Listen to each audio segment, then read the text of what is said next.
The elevator doors slid open, and I stepped out into the hushed grandeur of the Sterling penthouse.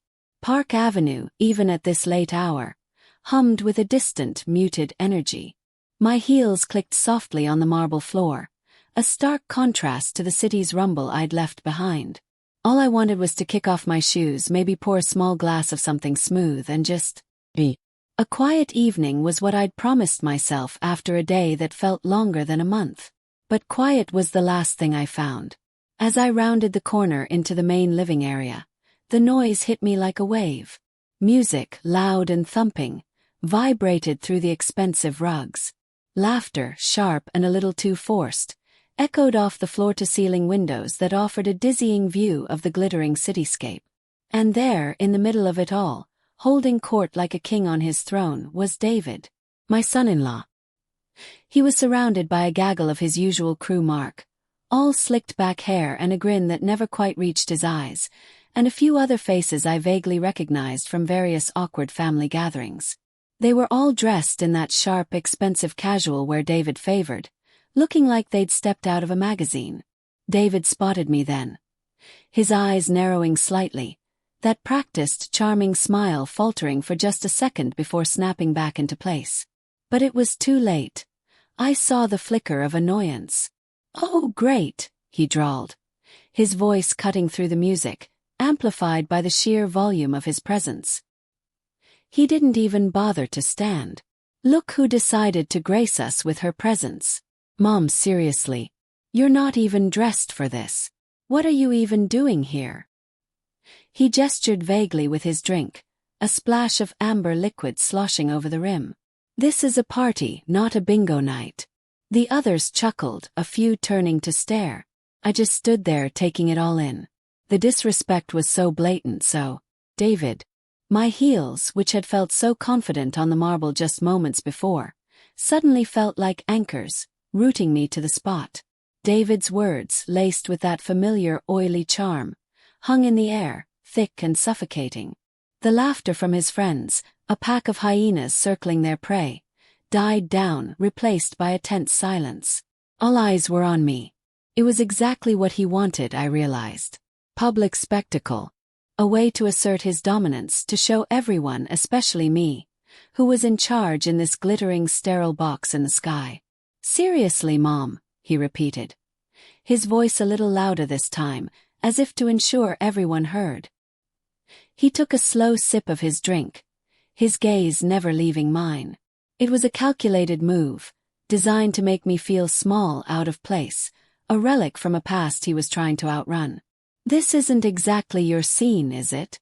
I thought you were heading home for a quiet night. Did you get lost on the way to the library?" A few more snickers rippled through the group. Mark, ever the sycophant, leaned in and whispered something in David's ear, a broad grin plastered on his face. David threw his head back and let out a booming laugh, the sound jarring against the backdrop of the pulsing music. He was enjoying this. Oh, he was absolutely relishing it. My own breath hitched. For a split second I felt that familiar sting of humiliation, the one that used to make me want to disappear. But then something shifted. It was like a switch flipped inside me. The years of quiet observation, of biting my tongue, of letting David's constant need for validation dictate the family dynamic. It all coalesced into a single potent wave of something else. Something colder. Something harder. I looked at David, really looked at him. The carefully constructed facade of success, the expensive suit, the confident swagger. It all seemed so fragile now. Beneath the surface, I saw the insecurity, the desperate need to impress, the fear of being found out. He was a man who built his empire on shaky ground, and he was terrified of anyone seeing the cracks. My presence, my quiet disapproval, was a threat to his carefully curated image. "You're right, David," I said, my voice calm, steady. It was a deliberate contrast to his bluster. I let my gaze sweep over his assembled friends, meeting each of their eyes for a fleeting moment. They were a collection of hangers-on, drawn to his wealth and influence like moths to a flame, their own laughter and camaraderie a thin veneer over a shared ambition. "This isn't my scene at all. I came to retrieve something I left behind earlier." I didn't elaborate. I didn't need to. The ambiguity was enough. David's smile tightened, a flicker of uncertainty crossing his face. He hadn't expected me to agree so readily, to concede the point so easily. He wanted a fight, a dramatic exit, something to fuel his narrative of being the misunderstood victim. Fine, he said, his tone dismissive. He waved a hand in the general direction of the elevator. Then go get it and leave. You're kind of killing the vibe, you know.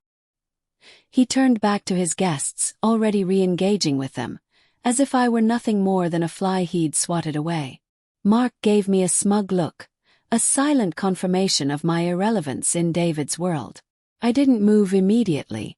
Instead, I let my eyes drift to the vast expanse of the city spread out before us, a tapestry of lights and shadows. It was a beautiful view, a testament to human ambition and endeavor. But tonight it felt tainted. It felt like a monument to David's hollow success. Don't worry, David, I said, my voice barely above a whisper, but carrying an edge that made him pause. He glanced back, a question in his eyes. I'll be sure to get what I came for. And I won't be bothering you again tonight. With that, I turned and walked away, my heels clicking a steady, measured rhythm on the marble. The music seemed to swell behind me, the laughter resuming its forced cadence. I didn't look back. I didn't need to. The image of David, so pleased with himself, so utterly convinced of his own superiority, was seared into my mind. He thought he had won. He thought he had won this round. But as I stepped back into the quiet solitude of the elevator, a different kind of resolve settled over me. He had made a mistake. Big one. And I was just getting started. The penthouse, once a symbol of my daughter's perceived happiness, now felt like a cage I had briefly and disastrously entered. It was time to go home. It was time to think. The click of my heels on the marble felt different now. Less confident, more like a drumbeat counting down my exit. David's smug face, Mark's smarmy grin. It all swam in my vision for a second. The music seemed to mock me, the bass thumping a rhythm of pure disrespect. I'd walked into that penthouse expecting a quiet evening, a chance to just. Instead, I got a front row seat to my son-in-law's ego trip, and he'd made sure I knew exactly how unwelcome I was. Killing the vibe, he'd said. But, like his whole production wasn't already a greasy, over-the-top mess. I didn't say another word. No point. He wasn't listening. He never really listened. He just waited for his turn to talk, to boast, to put someone else down, to feel bigger. My daughter, Sarah, would have been mortified. But Sarah always tried to smooth things over, to pretend everything was fine. I'd done enough of that over the years. As I turned away from the blinding lights and the fake laughter, the sheer absurdity of it all hit me. Me, Eleanor Vance, 72 years young, being told I was ruining a party by a man half my age who thought a designer t-shirt and a loud mouth made him king of the world. It was almost funny, in a dark, twisted way. Almost. I walked back towards the elevator, my pace steady. No need to run. No need to show him I was flustered. Let him think he'd won. Let him and his buddies have their laugh. They wouldn't be laughing for long. The thought settled in my gut, cold and hard. He'd underestimated me. He always had. He saw an old woman, a relic, someone out of touch. He didn't see the years of experience, the quiet observation, the steel that had been forged in a life that hadn't always been easy. Stepping into the cool, quiet car of the elevator felt like a reprieve. The doors slid shut, a soft sigh of mechanical finality. As the car descended, I reached into my coat pocket. My fingers closed around something small, cool and smooth. The antique silver locket. It had belonged to my grandmother, passed down through generations. I always kept it with me, a little piece of history, a tangible connection to the women who came before me. I opened it, the tiny clasp yielding with a familiar click. Inside, 2 faded photographs. My husband, gone these 20 years, and a younger me, full of a fire I hadn't realized I'd lost. Holding it, feeling the weight of it in my palm, was like a grounding ritual. It reminded me of who I was, where I came from, and what truly mattered. It wasn't the glitz of a penthouse party or the approval of shallow men. It was substance. It was history. It was love. David's words echoed in my mind, but they had lost their sting. They were just noise now, the desperate braying of a man trying too hard. He wanted to make me feel small, irrelevant. Well, he'd failed. Because in that moment, clutching the locket, I felt anything but small. I felt a quiet power simmering beneath the surface, a sense of purpose solidifying. He'd made his move. Now it was my turn. And I had a plan. It was already taking shape, a carefully constructed response to his crude dismissal. He'd opened a door, and I was about to walk right through it. The city lights blurred past the elevator's small window as I went down, down, down. Back to my own place. Back to my own thoughts. Back to the quiet strength that David had so foolishly tried to break. He had no idea what he'd just unleashed. The drive from Park Avenue to Greenwich Village felt like shedding a skin. The city lights, which had seemed so dazzling and full of promise from that sterile, gilded cage, now appeared as just a lot of them. My cozy brownstone, with its worn brick and the familiar scent of old paper and lemon polish, welcomed me like an old friend. It was a relief to be back on solid ground, away from the manufactured glitz and the suffocating pressure of David's world. I kicked off my heels by the door, the click-clack on the marble a sound I suddenly missed. Back in my own space, the silence was a balm. I padded into my study, the room that had seen me through countless late nights of research, of quiet contemplation, of simply. It was cluttered, yes, but it was clutter. Books overflowed from shelves, stacks teetered on every surface, and my old comfortable armchair seemed to sigh in welcome. I sank into it, the familiar worn leather a welcome embrace. The events of the evening played on repeat in my mind. David's sneering face, the hollow laughter of his sycophantic friends, the sheer audacity of his dismissal. Killing the vibe, he'd called me. The nerve of that man. He saw me as an inconvenience, an outdated relic in his shiny new world. He had no idea. He really, truly had no idea. Reaching for the small table beside me, my fingers found the smooth, cool cover of my. It was old, the pages yellowed, the binding creased from years of use. It had been my confidant, my record keeper, my silent witness to a life lived.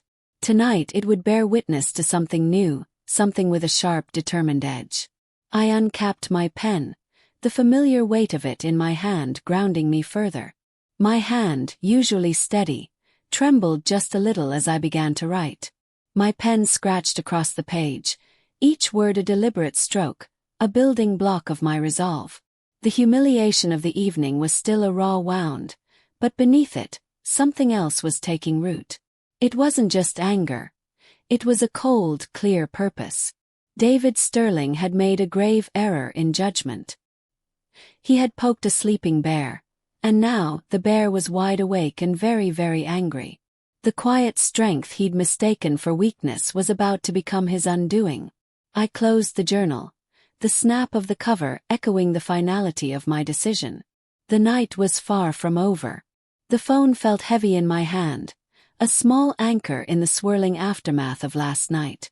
David's dismissive sneer, the hollow echo of his laughter. It was all still too fresh. But dwelling on it wouldn't get me anywhere. I needed information. And who better to get it from than Sarah? My daughter, bless her heart, always tried to see the best in people, especially David. That was her strength and sometimes her blind spot. "Sarah, darling," I said, my voice as light and breezy as I could manage. "How are you holding up? I was thinking it's been ages since we had a proper catch-up. Fancy lunch this week?" My treat, of course. There was a beat of silence on the other end. Sarah was sharp. She'd pick up on my tone, the slight edge beneath the casualness. "Mom, that sounds lovely. Are you okay? You sound a little..." "Just a bit tired, dear," I lied smoothly. "Long day yesterday. But nothing a good chat and some decent food can't fix. How about Tuesday? That little Italian place near your gallery. The one with the amazing pasta." The gilded easel was Sarah's domain, A bright, airy space filled with art that spoke to the soul, a world away from the sterile opulence of David's penthouse. Felt right. A neutral territory. Perfect, I chirped. 2:00. 2 works for me, Mom. See you then. The click of the line disconnecting sent a shiver down my spine. It wasn't fear, not exactly. It was the anticipation of a hunter. David had underestimated me, dismissed me as an old woman past her prime. He saw a relic. He didn't see the woman who had navigated the choppy waters of life, who knew how to read between the lines, how to dig for the truth. The next couple of days were a study in controlled patience. I reread some of my old research notes, the ones that had helped me understand complex financial reports back in the day. My librarian instincts, honed over decades, were kicking in. David was all about appearances, about projecting an image of success. But image could be brittle. Money, or the lack of it, had a way of revealing cracks.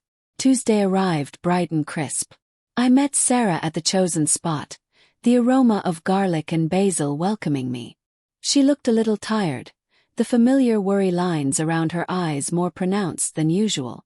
We chatted about art, about her latest exhibition, about Chloe's upcoming college applications. I let the conversation flow naturally, steering it gently, like a riverboat captain guiding his vessel. "So, how are things with David?" I asked, swirling the wine in my glass. "Business booming." Sarah sighed, picking at a breadstick. "It's busy. He's always on the go. You know David." "Oh, I know," I said, a faint smile playing on my lips. "He's certainly got a lot of energy. Any big projects on the horizon? He's always talking about expansion, new ventures." I watched her face closely, searching for any flicker of hesitation, any subtle shift in her demeanor. "There's this big development deal he's working on," she said, her voice low. "Something downtown. He's been really stressed about it. Lots of late nights, hushed phone calls." She paused, then added, almost as an afterthought. "He mentioned something about needing a significant capital injection. Said the initial investors were pulling out or something." Bingo. Capital injection. Investors pulling out. The words hung in the air, pregnant with unspoken possibilities. David's empire, built on a foundation of bluster and bravado, might be teetering. "Is that so?" I kept my tone neutral, feigning mild interest. "Sounds complicated. I hope it all works out for him." She nodded, but her gaze drifted towards the window, a troubled look on her face. "I just wish he'd talk to me about it. It's so secretive when things get tough." Secretive. That was David's default setting. And Sarah's openness, her willingness to share, was the very thing he exploited. I finished my wine, the taste now sharper, more purposeful. I had the thread. Now I just needed to pull. The air in the gilded easel was always a little thick with the scent of turpentine and ambition. Sarah's gallery was her sanctuary, a place where she could breathe and create, far from the suffocating opulence of David's world. Today, though, even the art couldn't quite lift the weight I felt. We sat across from each other at a small bistro table, the clatter of silverware a thin veil over the real conversation I needed to have. "So, Mom," Sarah began, her voice a little too bright. "How have you been? Everything okay at the brownstone?" I stirred my lukewarm coffee, watching the cream swirl into a muddy brown. "Just fine, dear. Just fine. Though I must say your father's penthouse was lively the other night." I kept my tone light, but I could see her catch it, a flicker of unease in her eyes. She knew David. She knew his flair for the dramatic, his need to be the center of attention, and his utter disdain for anything that threatened that image. "He was having a party?" Sarah asked, her gaze dropping to her latte. "Something like that," I replied, letting the silence hang for a beat. "He seemed quite stressed, actually. Lots of talk about a big deal closing soon. Something about a waterfront property down in Brooklyn." Sarah's hand, reaching for a sugar packet, paused mid-air. She looked up, her brow furrowed. "Brooklyn? He's been looking at something there." I nodded, my gaze steady on hers. He mentioned it in passing, said it was a real game changer. But the way he said it sounded less like excitement and more like desperation. He was talking about needing to secure some unique financing, said it was a bit of a rush job. A sigh escaped Sarah's lips, soft but heavy. He's always chasing the next big thing, Mom. Sometimes I worry about the shortcuts he takes. She picked up her latte, her fingers tracing the rim of the ceramic. He's been working late nights, glued to his phone. I've tried to ask, but he just brushes me off. Says it's business, and I wouldn't understand. Unique financing, I repeated, the words tasting bitter. That's a polite way of saying he's likely cutting corners, isn't it? I watched her, seeing the internal struggle play out on her face. Loyalty to her husband, but a growing suspicion, a seed of doubt planted by her mother. Sarah finally met my eyes, a troubled expression settling in. He's been awfully cagey about this Brooklyn deal. He said it was a private venture, not something to involve Sterling Development Group indirectly. Personal investment. But it's a lot of money, Mom. A lot of money he hasn't exactly explained where it's coming from. She lowered her voice, leaning in slightly. He mentioned something about needing to move fast, before certain permits expired. Said it was a once-in-a-lifetime opportunity, that he couldn't afford to miss. The unease in her voice was palpable, and I knew with a chilling certainty that I was on the right track. Sarah, in her attempt to deflect my subtle probing, had given me exactly what I needed. The pieces were starting to click into place. The coffee shop buzz was a welcome distraction. Sarah had left, her brows still creased with worry, and I was alone with my thoughts, the thread of David's desperation clutched tight in my hand. It was time to put my librarian's instincts to work. My own cozy brownstone in Greenwich Village, usually my haven, felt too close to the recent unpleasantness. I needed a neutral space, a place where I could focus without the ghosts of David's party lingering. I found a quiet corner at a public library, the hushed atmosphere a stark contrast to the city's usual roar. The scent of old paper and polished wood was like a balm. I pulled out my phone not to call anyone, but to begin my digital excavation. Sterling Development Group. The name itself sounded solid, dependable. But Sarah's words, private venture, unique financing, rush job, painted a different picture. I started with the basics, pulling up the company's official filings. Public records, bless their dry, factual hearts, were often the best place to start peeling back the layers of any business. Hours melted away. I navigated through SEC filings, cross-referencing them with news archives. It was like piecing together a massive, complex puzzle, each document a small, often cryptic clue. David was good at projecting an image, but even the slickest facade had cracks if you knew where to look. I scanned headlines, looking for any mention of Sterling Development's recent projects, particularly anything involving Brooklyn or waterfront properties. Most of it was puff pieces, glowing reviews of his latest luxury condo, or articles praising his visionary leadership. Standard PR spin. But then, buried in a financial newsfeed, I found it. A brief, almost overlooked mention of Sterling Development Group facing unexpected delays on a major downtown project, citing regulatory hurdles. Regulatory hurdles. That sounded a lot like permits expiring, just as Sarah had hinted. I dug deeper, searching for any reports of legal challenges or investor disputes. Nothing obvious, but the absence of information was often as telling as its presence. David was clearly trying to keep this quiet. My fingers flew across the touchscreen, my librarian's training kicking in. I wasn't just looking for facts. I was looking for patterns, for anomalies. I accessed archived news articles from a few months back, searching for any early reports on David's Brooklyn venture, the one he'd kept so secret. There were whispers, rumors of a significant acquisition, but nothing concrete. It was like chasing smoke. He was good, I'd give him that. But he wasn't as good as he thought he was.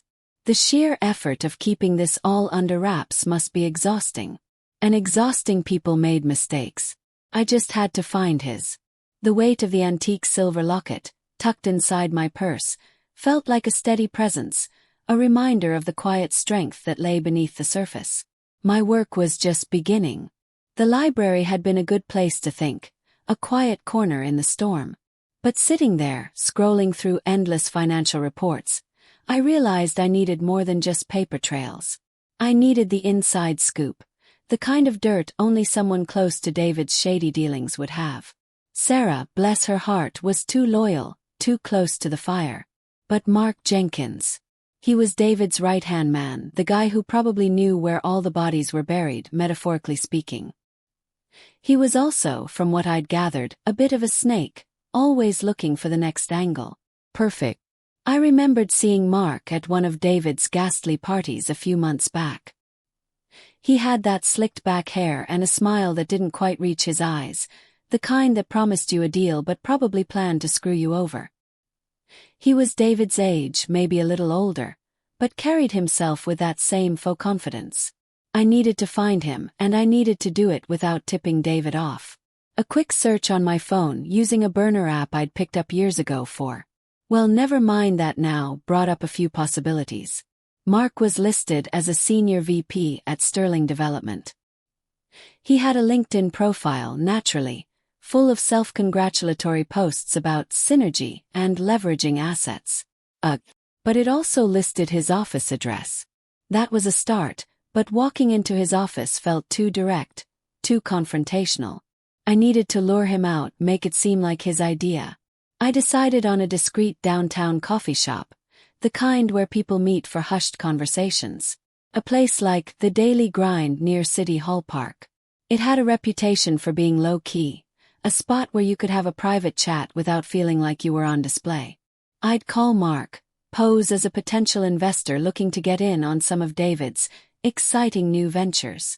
I'd be vague, just enough to pique his interest, and then suggest we meet to discuss it further. My fingers tapped out a quick text to Mark's office number, the one I'd found online. Mark, this is Eleanor Vance. I'm interested in discussing a potential investment opportunity with Sterling Development Group. I'd like to set up a brief meeting to go over some details. Please let me know your availability. I'm available to meet at your convenience, perhaps at a neutral location downtown. I hit send, a knot of anticipation tightening in my stomach. This was it. The next step in peeling back David's carefully constructed lies. I slipped my phone back into the leather cool against my fingers. The game was afoot and I was ready to play. I just hoped Mark Jenkins was as eager to talk as I was to listen. The waiting was always the hardest part. I pictured him on the other end, probably checking his phone, weighing the potential upside of meeting with me against the risk of David finding out. He'd be greedy though. That was his nature. He'd see a dollar sign, and that would be all the convincing he needed. The meeting at the discreet downtown coffee shop felt like a scene from a spy movie, minus the trench coats. Mark sat across from me, his eyes darting around, the picture of nervous energy. He'd agreed to meet, all smiles and faux concern after my text. Potential investment opportunity. I dangled, and he'd taken the bait hook, line and sinker. He probably saw dollar signs dancing in his eyes, just like I'd predicted. The place was quiet, just a few other people nursing coffees, lost in their own worlds. The air smelled like roasted beans and stale pastries, a familiar, comforting scent that usually calmed me. Today, though, it just made my nerves jangle. I kept my voice low, casual, like I was just another potential client. So, Mark, I started, stirring my lukewarm tea. I've been hearing a lot about Sterling Development's latest projects. David's really making waves, isn't he? He gave that practiced, toothy grin. Oh, you know David. Always thinking ahead. Big things coming, Eleanor. Really big things. He leaned in, lowering his voice conspiratorially. He's got this new venture. Real estate but with a twist. Unique financing. Aggressive. Aggressive. That was one word for it. I pressed on, playing the part of the slightly naive but eager investor. Sounds exciting. I'm always looking for a good opportunity. Anything you can share. Something concrete, I mean. Mark hesitated, his gaze flicking towards the door. He was clearly weighing his options, calculating the risk versus reward. David's right-hand man, the guy who knew all the dirty secrets. He'd probably seen it all, done it all, and was ready to cash in. He reached into his jacket pocket, his movements subtle, almost practiced. He pulled out a small plain USB drive. It looked utterly unremarkable, just a piece of plastic and metal. "Look, Eleanor," he said, his voice barely a whisper, sliding the drive across the table towards me. This is sensitive. David's been working on something. Off the books, you could say. A lot of overseas accounts, some shady transfers. It's all on here." He tapped the drive with a manicured finger. "Private venture, like I said." "Well, let's just say if David knew I was giving you this, my job would be toast. Maybe worse." My heart hammered against my ribs. This was it. The smoking gun. The concrete proof I'd been searching for. I managed a casual nod, my hand reaching for the drive, my fingers brushing his as I took it. "Thank you, Mark. I appreciate your discretion. I'll be in touch." He gave another quick, nervous smile, then stood up, practically bolting from the table. "Right. You do that. Gotta run." I watched him go, the small USB drive feeling heavy in my palm, nestled within my high-end designer handbag. The coffee shop suddenly felt too small, too public. I paid for my tea, my mind already racing. This little drive held the key. The key to unlocking David's entire rotten empire. The game had just escalated. The drive felt like a tiny, dangerous secret tucked away in my high-end designer handbag. Back at my brownstone, the familiar scent of old books and Earl Grey tea usually soothed me, but tonight, it just amplified the tension humming under my skin. I needed to talk to Sarah. Not over the phone where anything could be overheard, but in person. I called her, my voice carefully casual. "Sarah, darling, are you free for a quick coffee tomorrow?" I was thinking the Gilded Easel, maybe after the lunch rush. She agreed, bless her. Sarah always tried to make time, even when David was being particularly demanding. The next day, I arrived at her gallery, a space usually filled with light and vibrant colors. Today, it felt a little dimmer, a reflection of the unease that had settled over our family. Sarah was arranging some new pieces, her brow furrowed in concentration. "Mom, hi," she said, offering a weak smile. "Everything okay? Just wanted to catch up," I replied, walking over to a small seating area. I gestured for her to sit. "How's business?" She sighed, sinking onto a plush velvet chair. "Busy. David's been pushing for some new investors, you know how he gets. It's a lot." This was my opening. I leaned forward, my voice dropping to a near whisper.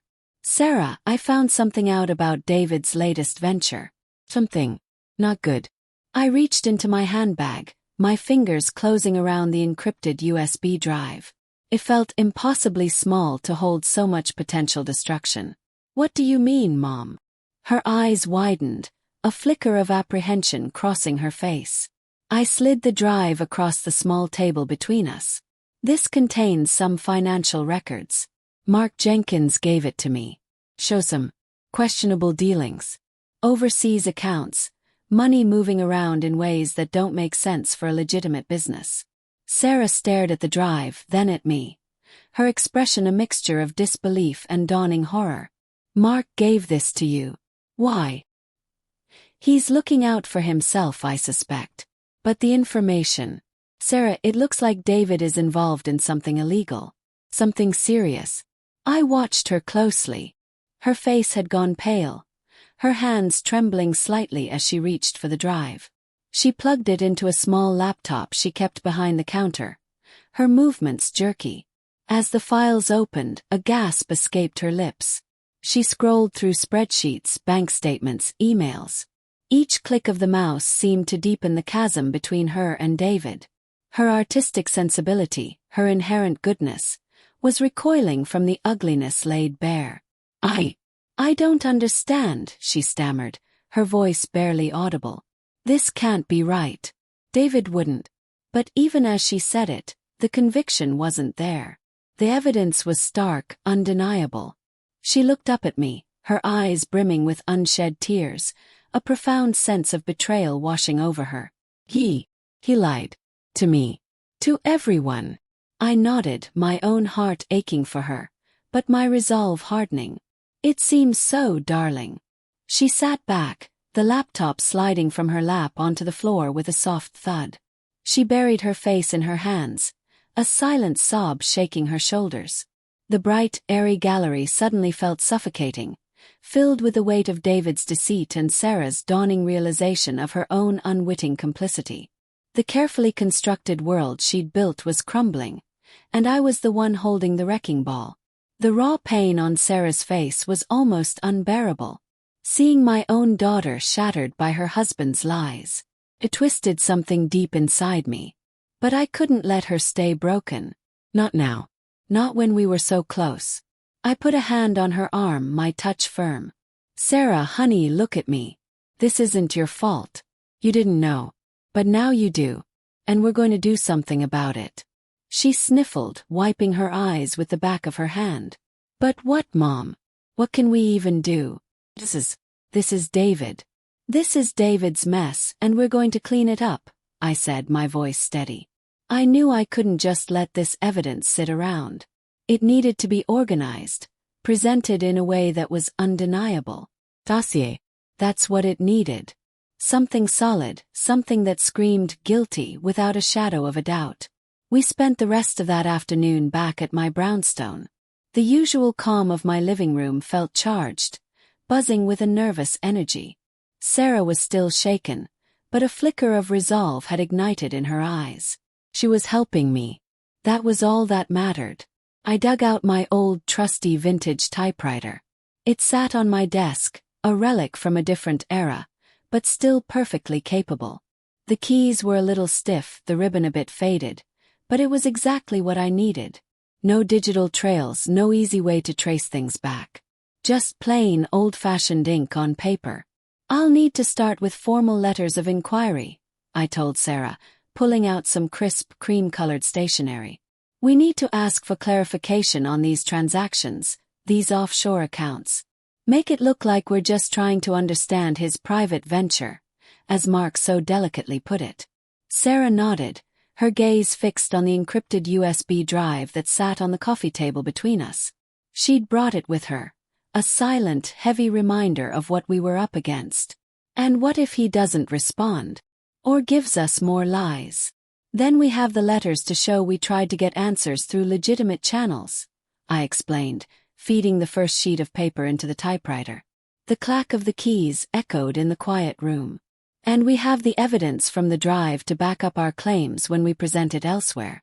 I began typing, my fingers finding a familiar rhythm. Each letter, each word, felt deliberate, a step closer to dismantling David's carefully constructed facade. I typed about Sterling Development Group, about the shell corporations, the suspicious wire transfers. I referenced dates, account numbers, anything concrete we could pull from the drive. Sarah sat nearby, sifting through the digital files on her laptop, her brow furrowed in concentration. She'd pull up a document, a bank statement or an email, and I'd incorporate the relevant details into my letters. It was a slow, painstaking process, but it felt right. It felt like we were building something, brick by painstaking brick, a structure of truth to counter David's house of cards. "This one," Sarah said, pointing to a spreadsheet on her screen. "It shows a significant withdrawal from an account in the Cayman Islands, right around the time he claimed he was investing heavily in the new downtown project." "Perfect," I murmured, my fingers flying across the keys. "We'll ask for a detailed explanation of that particular transaction."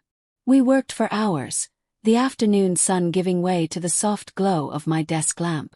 The air grew thick with the scent of paper and ink, and the rhythmic clatter of the typewriter became the soundtrack to our quiet rebellion.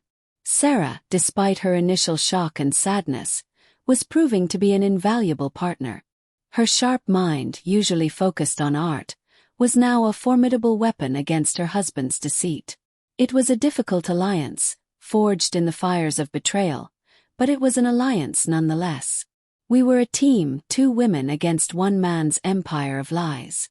And I, Eleanor Vance, was determined to see it crumble. It had been a few days since Sarah and I had put together that dossier. The vintage typewriter sat on my desk, a quiet testament to our work. I'd spent hours refining the letters, making sure every question was sharp, every accusation implied but not yet stated outright. Now it was time for the next phase. This wasn't about just confronting David anymore. It was about making sure everyone knew what he was. I knew just the person. Arthur Finch. We'd met years ago, back when I was still actively involved with the library board and he was a young reporter covering local politics. He was sharp, tenacious, and had a nose for the truth that was as good as any bloodhound's. He'd always respected my insights and I, his dedication. He'd since moved on to bigger things, writing for one of the city's major papers, but I still had his direct line. I picked up the phone, my fingers steady as I dialed. It rang twice before he answered. His voice a little deeper than I remembered, but still familiar. Arthur Finch. Arthur, it's Eleanor Vance. Eleanor from the library days. There was a pause, then a warm chuckle. Eleanor. Good heavens, it's been ages. How are you? Still fighting the good fight for literacy.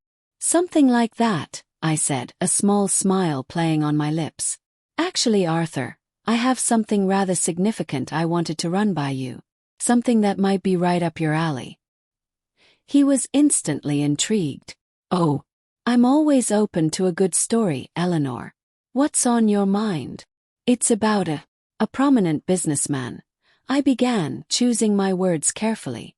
Let's just say his public image might be a little different from his private dealings. I've come across some information that suggests some rather creative accounting, shall we say.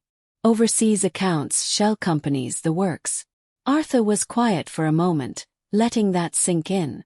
I could practically feel him leaning in. His reporter's instincts kicking into high gear. Creative accounting, huh? Sounds like my kind of headache. Where are you thinking of meeting? A discreet downtown coffee shop, I suggested. Somewhere we won't be overheard. Tomorrow, perhaps, around 11. You've got it, he confirmed. Just tell me which one. And Eleanor, he added, his tone serious. If this is what I think it is, you're not just giving me a story, you're potentially putting yourself in a tricky spot. I'm well aware of the risks, Arthur, I replied, my voice firm. But some things are worth the risk. The next morning I met Arthur at a small, unassuming place near City Hall Park. He arrived looking every bit the seasoned journalist, a worn leather satchel slung over his shoulder. We found a quiet corner booth, and I didn't waste any time. I slid the USB drive across the table. Everything you need is on here, Arthur. Financial records, internal memos, the whole rotten mess.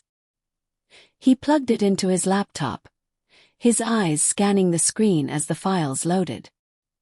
He didn't say much at first, just a low hum of acknowledgement as he scrolled through the spreadsheets and emails. The air between us crackled with anticipation. This was it. The quiet, meticulous work in my brownstone was about to explode into the public sphere. I watched his face, the subtle shifts as he absorbed the sheer scale of David's deception. He looked up at me, a mixture of shock and grim satisfaction in his eyes. Eleanor, he said, his voice low and steady. This is big. Bigger than I imagined. I know, I replied, my gaze steady. And I trust you to handle it with the integrity you've always shown. He closed the laptop, a decisive click. You can count on that. This story needs to be told. And it will be. He gave me a knowing look, a silent acknowledgement of the storm we were about to unleash. I felt a surge of adrenaline, a sense of purpose that had been building for weeks. The quiet retribution was finally moving into the spotlight. The phone call from Arthur came a few days later. It was early morning, and I was enjoying a quiet cup of coffee in my brownstone kitchen, the sunlight just starting to stream through the window. The quiet felt earned, a stark contrast to the storm I knew was brewing. Eleanor, Arthur's voice was tight with excitement, a tone I recognized from his early days on the beat. "It's out. The Sterling Development Group exposé. It's running on the front page of the Chronicle this morning." My hand tightened around the ceramic mug. Thrill, cold and sharp, shot through me. "Already? They went with it. Big time. Apparently your files were thorough. They're calling it this Sterling scandal. It's all over social media too. People are going nuts." I took a slow sip of coffee, letting the warmth spread through me. "And David? He's scrambling from what I'm hearing. His office is fielding calls nonstop. They're saying he's denying everything, of course, calling it a smear campaign. But the evidence? It's pretty damning, Eleanor. Those shell companies, the offshore accounts, the money laundering allegations. It's all laid out. The Chronicle's got lawyers breathing down their necks, but they're confident." A small smile touched my lips. David, the man who dismissed me as an annoying old woman, was now facing a different kind of attention. The kind that could dismantle everything he'd built on lies. "I can only imagine," I said, my voice calm. It was a strange feeling, watching the carefully constructed edifice of his life begin to crumble. A part of me felt a grim satisfaction, a sense of justice finally being served. Another part, the part that had once hoped for a decent relationship with my daughter's husband, felt a pang of something akin to regret. But that regret was quickly overshadowed by the sheer necessity of it all. "This is going to be huge, Eleanor," Arthur continued. "Sterling Development Group is going to take a massive hit. Stock prices are already dropping. I've heard rumors that the SEC is looking into it. And the city. They're going to be under a microscope for all those permits they fast-tracked." "Good," I said simply. "Let them all be under the microscope. David built his empire on quicksand. It was bound to collapse eventually." I could hear the rustle of papers on Arthur's end.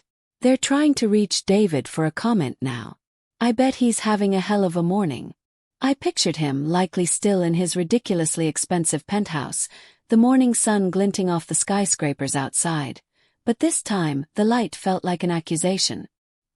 His arrogance, his belief that he was untouchable, was about to be severely tested. The arrogance that had led him to shout at me, to dismiss me so callously, was now his biggest liability. "He'll be doing a lot of damage control," I mused, trying to spin this. "But the truth has a way of sticking, doesn't it?" "It does," Arthur agreed. "And you, Eleanor, you've given it a very powerful voice. I'm proud to have helped you get this story out." "Thank you, Arthur. I couldn't have done it without you." We talked for a few more minutes about the potential fallout, the public reaction. As I hung up the phone, a profound sense of quiet settled over me. The battle wasn't entirely over, not yet. There would be more fallout, more confrontations. But the first and most crucial blow had been struck. The world was finally seeing David Sterling for who he truly was, and the carefully crafted image he'd projected was shattering around him. His days of arrogant impunity were numbered. His carefully constructed world was starting to unravel, thread by thread, and I had pulled the first one. The phone call from Arthur had been a jolt, a confirmation that the carefully laid plans were in motion. Now it was time for the next phase, the direct confrontation. I knew David would be furious, but that was the point. He needed to see that his arrogance had consequences, that he couldn't just push people around and expect to get away with it. Sarah had been hesitant, understandably so. She was caught between her father's legacy and her husband's increasingly shady dealings. But when I'd shown her the dossier, the sheer weight of the evidence, her resolve had solidified. She'd finally seen him for what he truly was. So, here I was, standing outside the imposing doors of the Sterling penthouse on Park Avenue. It felt surreal, being back in this gilded cage, a place that had always felt more like a monument to David's ego than a home. The doorman, a young man I vaguely recognized, gave me a polite nod, clearly not expecting me. I didn't announce myself. I knew my way around. The security was tight, but David had always been a bit too confident in his own invincibility to truly consider the possibility of someone he'd so casually dismissed coming back to haunt him. The elevator ride up was silent, a stark contrast to the usual cacophony of David's parties. I could hear the muffled sounds of conversation and clinking glasses even before the doors opened. As they slid apart, I stepped into the opulent living room. It was a typical Sterling affair, a gathering of the city's movers and shakers, all dressed in their finest, their faces a mask of practiced smiles and veiled ambition. David was holding court near the floor-to-ceiling windows, a glass of amber liquid in his hand, gesturing expansively. Mark was there, of course, leaning in, nodding along, ever the sycophant. Sarah was across the room, talking to a woman I didn't recognize, but her eyes met mine, and a flicker of something, fear, defiance, maybe both, crossed her face. She gave a tiny, almost imperceptible nod. That was my cue. I walked through the room, my presence causing a ripple of hushed whispers. Heads turned. The smiles faltered. David's booming laugh cut off mid-sentence. He turned, his eyes widening in disbelief, then narrowing into a furious glare. "What the hell are you doing here?" he snarled, his voice laced with venom. He took a step towards me, his friends parting like the Red Sea. "I believe," I began, my voice steady, cutting through the sudden silence, "that you owe me, and a great many other people, an explanation, David." He scoffed, a harsh, ugly sound. "Explanation? For what? For you crashing my party, you mean? I told you to stay away." "You told me to stay away from party," I corrected, my gaze sweeping across the room, meeting the curious, now apprehensive, eyes of his guests. "But I'm not here for the party. I'm here about the Sterling Development Group." A collective intake of breath. David's face contorted with rage. "You've lost your mind, Eleanor. Get out." "I don't think so," I said, reaching into my small, unobtrusive handbag and pulling out a single crisp piece of paper. It was a printout of a key article from the Chronicle, the headline screaming about the scandal. I held it up. "This is quite the read, wouldn't you agree?" David lunged for it, but Sarah was faster. She stepped between us, her own hand shaking slightly as she took the paper. Her eyes scanned the headline, then flickered to her father's face, a dawning horror spreading across her features. "David," she whispered, her voice barely audible. "What is this?" He rounded on her, his face a mask of fury. "Stay out of this, Sarah. This is none of your business." "It is my business," she retorted, her voice gaining strength, fueled by the evidence in her hand and the stunned silence of the room. "This is about business, David. About the lies. About the money." Mark, ever the opportunist, tried to interject. Now, ladies, let's not get carried away. This is clearly a misunderstanding." I turned my gaze to him, a slow, deliberate look that made him shrink back. "A misunderstanding? Is that what you call funneling money through shell corporations, Mark? Is that what you call defrauding investors and the city?" The room was dead silent. Every eye was on David, on Sarah, on me. The carefully constructed facade of Sterling Development Group was crumbling before their very eyes. David's face was a mask of pure, unadulterated fury, but beneath it, I could see the fear. He was trapped. "This is slander," he roared, his voice cracking. "You're making this up. Eleanor, you're a crazy old woman." But Sarah stepped forward again, her voice clear and strong, ringing with newfound conviction. "No, David. It is not. I've seen the proof. And I'm tired of it." She looked at the guests, her chin held high. "My husband has been involved in questionable practices. Practices that have been exposed. And I won't stand by and let him lie about it anymore."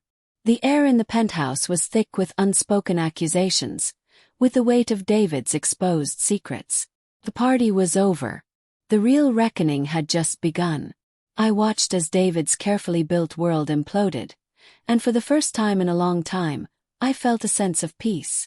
The quiet retribution had finally arrived. The air in the penthouse was still thick with the aftermath, a heavy silence where David's booming voice used to be. The party guests, those who hadn't already scattered like roaches when the lights came on, were now a tableau of stunned faces, their expensive clothes suddenly looking out of place. Sarah stood by the window, the damning newspaper clipping still clutched in her hand. Her shoulders squared, a new strength I hadn't seen before radiating from her. David, on the other hand, was a study in crumbling arrogance. His face was a mask of pure, unadulterated rage, but the fear was there, plain as day, in the way his jaw twitched and his eyes darted around the room, searching for an escape that wasn't there. He'd tried to bluster, to call me names, to dismiss it all as the ramblings of a crazy old woman. But Sarah's quiet, firm "No, David, is not. I've seen the proof. And I'm tired of it," had been the final nail in his coffin. The room had gone dead silent then, everyone watching him, waiting. Mark, bless his opportunistic heart, had tried to smooth things over, calling it a misunderstanding, but even he could see the writing on the wall. My little exposé, the one Arthur had helped me get out, had done its job. The Chronicle's front-page splash had hit hard, and the whispers that had started in that room were already spreading like wildfire through the city. Later that week, I saw a brief mention in the business section. Sterling Development Group was in freefall. Stock prices had tanked, investors were pulling out faster than you could say, Ponzi scheme, and the SEC was reportedly sniffing around. David had tried to spin it, of course, but the evidence was too solid, too damning. Those shell companies, the offshore accounts, the money laundering allegations. It was all laid out for the world to see. His empire, built on shaky ground and a whole lot of lies, was finally coming down. I heard through the grapevine that David had been forced to step down. His name, once synonymous with success, was now mud. He was facing lawsuits, investigations, and the very real possibility of prison time. The man who'd once treated me like dirt, who'd shouted me down and dismissed me with a wave of his hand, was now a pariah. It wasn't a victory parade, not really. There was no cheering, no trumpets. Just a quiet, almost eerie, sense of order restored. Sarah and I had coffee a few days after the penthouse showdown. She looked tired, but there was a lightness about her I hadn't seen in years. She'd moved out of the penthouse and was staying in a small, charming apartment in Soho, near her gallery, the Gilded Easel. She told me David was holed up somewhere, trying to figure out his next move, but honestly, I doubted he had many good moves left. His arrogance had been his undoing, and his inability to see beyond his own reflection had cost him everything. Chloe, our granddaughter, was doing well. She'd been shaken by it all, but she was strong like her mother. She'd even started a blog about ethical business practices, inspired, she said, by what she'd learned. It made me proud, seeing these young women find their voices, their strength, in the wake of all this mess. As for me, I went back to my quiet life in Greenwich Village. The phone calls from Arthur were less frequent now, mostly just checking in, sharing bits of gossip about the fallout. I'd pick up my old leather-bound journal sometimes, not to document anything new, but just to reread the entries from when this all began. It felt like a lifetime ago, though it had only been a few months. The visceral anger, the burning need for justice, had slowly faded, replaced by a quiet sense of accomplishment. There was no joy in seeing David brought low. Not exactly. It was more a profound relief. The weight that had been pressing down on me, on Sarah, on all of us who knew the truth, had finally been lifted. I'd proven that even an old woman, dismissed and underestimated, could make a difference. That quiet resilience, the kind that comes from years of living and learning, was a powerful force. I'd found my peace, not in revenge, but in the simple, undeniable truth that had finally come to light. The city, with all its noise and hustle, felt a little quieter now, a little cleaner, and for the first time in a long time I felt truly at ease. That's it. If you liked this video, share it with your friends and leave your like, subscribe to the channel and activate the bell so you don't miss more videos like this. Leave your comments saying what you thought of the video and what you would like to see in the next videos. Remembering that we have other videos in this style that you will like to watch, just enter our channel that I guarantee you will like. Until the next video.